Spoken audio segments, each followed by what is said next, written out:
چھٹے مہینے میں جبرائیل فرشتہ خدا کی طرف سے گلیل کے ایک شہر میں جس کا نام ناصرت تھا ایک کنواری کے پاس بھیجا گیا، جس کی منگنی داؤد کے گھرانے کے ایک مرد یوسف نام سے ہوئی تھی، اور اس کنواری کا نام مریم تھا۔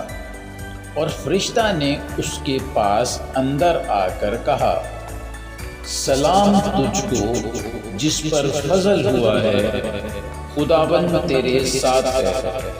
وہ اس کلام سے بہت گھبرا گئی اور سوچنے لگی کہ یہ کیسا سلام ہے۔ فرشتہ نے اس سے کہا، اے مریم، خوف نہ کر، کیونکہ خدا کی طرف سے تجھ پر فضل ہوا ہے، اور دیکھ تو حاملہ ہوگی اور تیرے بیٹا ہوگا، اس کا نام یسوع رکھنا۔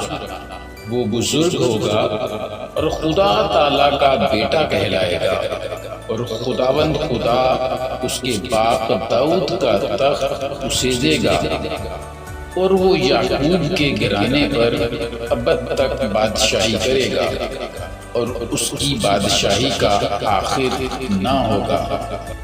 مریم نے فرشتہ سے کہا، یہ کیوں کر ہوگا جب کہ میں مرد کو نہیں جانتی؟ اور فرشتہ نے جواب میں اس سے کہا کہ روح القدس تجھ پر نازل ہوگا، اور خدا تعالیٰ کی قدرت تجھ پر سایہ ڈالے گی، اور اس سبب سے وہ مولود مقدس خدا کا بیٹا کہلائے گا۔ اور دیکھ، تیری رشتہ دار الشبہ کے بھی بڑھاپے میں بیٹا ہونے والا ہے، اور اب اس کو جو بھانج کہلاتی تھی چھٹا مہینہ ہے، کیونکہ جو قول خدا کی طرف سے ہے وہ ہرگز بے تاثیر نہ ہوگا۔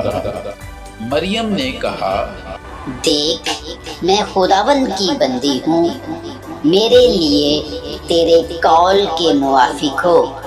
تب فرشتہ اس کے پاس سے چلا گیا۔